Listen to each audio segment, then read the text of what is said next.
Hello everyone, watch this review here with a look at the Toy Biz Marvel Legends Series 1 Iron Man. Now this is a variant, it's got gold parts instead of yellow. I think there's also one other variant. It might have even been something like having Stan Lee's face in place of Tony Stark's. No, that probably wasn't what it was, but I could be wrong, but I vaguely recall hearing that there was a third variant. Just probably not what I described. A little bit of a read-up here on the back, in addition to also showing the selection. They really had smaller waves back then. I have not picked up any of the others from this wave. Although, I wouldn't mind picking up that Captain America. FYI, still haven't gotten around to picking up just a sort of normal-looking Captain America on the 6-inch scale. Something you'd assume I'd own by now, but a lot of the earlier ones are kind of expensive, and some of the more recent ones I haven't so much cared for. But hold on a second and I'll get them out of pack. Alright, to start things off, remember the third variant I was talking about? Well, it was the Walmart exclusive Stealth Iron Man, which is that blue outfit. Honestly, not sure why I forgot that, or just completely blanked, because that's probably the outfit people best know for the variant, as opposed to the gold one. Also, after putting on the mask and stuff, I realized that it kind of stuck up around the edges, so it looks like the one illustration. I haven't seen a review on that in a while, but I think that one was flat against the actual helmet, so this one I imagine is probably supposed to represent the classic looking Iron Man, like back in the old comics he had more of a crazy mask. I have a whole bunch of reprints of like the older Avengers stuff. Now Iron Man comes with this little stand thing here, which I guess is just some generic Stark Expo thing. Honestly, a little bit lackluster, but at the same time, still kind of a cool display item. As well as the Invincible Iron Man number 149, Doom Quest, which I imagine has something to do with Dr. Doom. It's just a hunch. Now, long-time viewers will recall that some time ago I did a video debating, do I open this figure, do I not open this figure, because he's a Series 1 and all that. And, obviously, a lot of people vote open. Personally, it's kind of how I leaned myself. But in retrospect, kind of wish I had left him closed, and that's basically because the quality control in this guy is crap. Now, yours probably won't be like this if you pick one up, but mine, yeah. First off, the one thing where I noticed the leg was a little bit dislodged, I saw that in pack and stuff, and it doesn't pop in any further than this, but the bigger issue is, yep, the joint snapped here on the inside. I'm not even sure how you'd repair something like that offhand. I guess you just probably super glue it in. But for those of you wondering how they actually handle the joint, that's it. This, of course, is just the sort of outward motion. It's mostly because they did like two really thin strips here, and I guess it means it's more prone to breakage or something. Yeah, it's kind of weird. It's not actually two small strips, it's actually these two parts holding in the one small strip, which is what broke. So I've got to figure out how to repair that. Otherwise, joints are incredibly loose. Again, I don't have a lot of the early figures from the Marvel Legends line. I think the earliest one I have besides this is the Series 4 Elektra. I think it was Series 4. But the joints, just kind of have a tendency to little flop and everything, which kind of bites. Oh, there goes the arm again.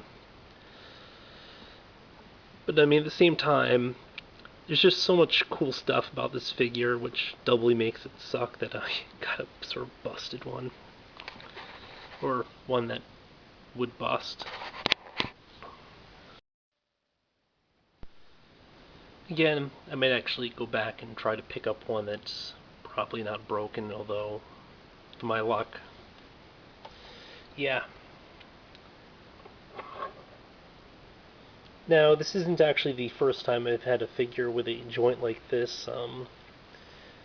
Actually, one of the first super articulate figures I picked up was the Hobgoblin from the Spider-Man Classics line, which featured an even more extreme version of this, although it didn't break. So, I mean, thank goodness for that, huh? The big issue here, where I think I probably began bending it or what have you, is just trying to work the shoulder joints, because the shoulder joints are the one part of the figure that's kind of stiff, and when I was going in like this, I was half thinking, hey, is that an additional point of articulation? And when I was like fiddling around with the other one, didn't really notice it. I'd go back, I'm messing around with the shoulder again, pop. But jumping right on, the mask is removable. Underneath we have a Tony Stark head, or face.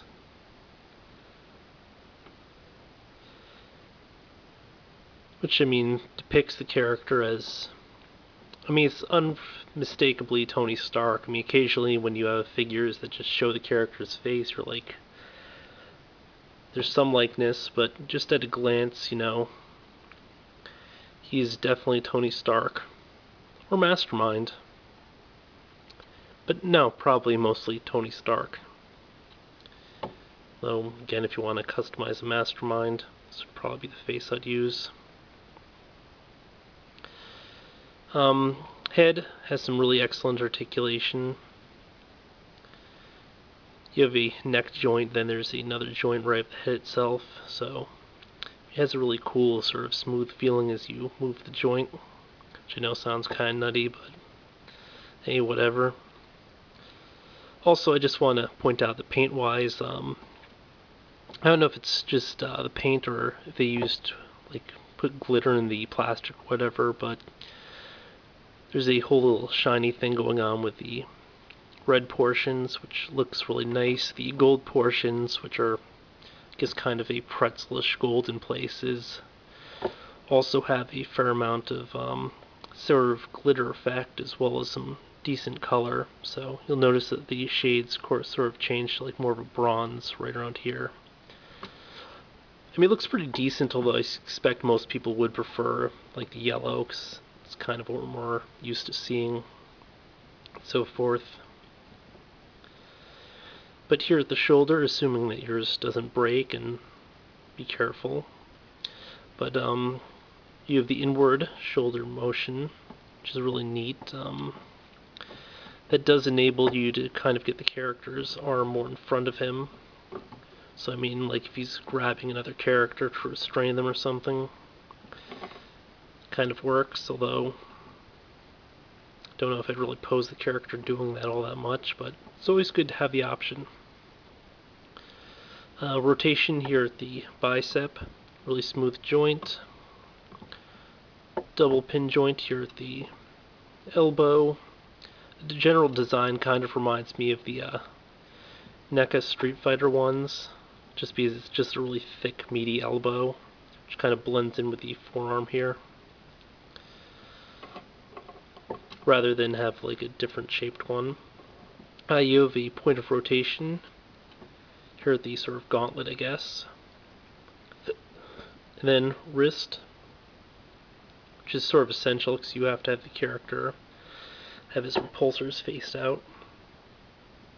That's been an issue with some figures. And then down at the fingers, it's all on one joint. He has a torso joint which has some really mild rotation, barely goes a fraction of space, doesn't really do much up down, but at the waist he's got a joint which offers a full range of rotation in addition to the forward back. A leg, I don't know, I think somebody called this the T-joint at one point, but it basically goes across like this, so he does get some really great upward kicking motion, but because they sculpted the back here, really won't go back further. Although, you know, it does look nicer this way, so it doesn't really bother me a ton. It just bothers me a little. Then you have rotation here at the thigh. double pin joint at the knee, which is a lot better sculpted than the elbow was. Let me look at this elbow. It's not really sculpted at all. Rotation at boot. Then you have the forward back on a really huge range for forward back on the boot here. Or I guess the foot. Look at that. It's nuts. Then a tiny amount of, actually it was a lot less than the other leg. Okay, so maybe it's a pretty decent amount of foot pivot. Then you also have a toe joint, which gives a pretty solid range. I mean, if your toe goes up that much, it's probably going to hurt a little bit. All in all, again, he's a really nice figure. I just had the misfortune of drawing one that, unfortunately does have defects going on.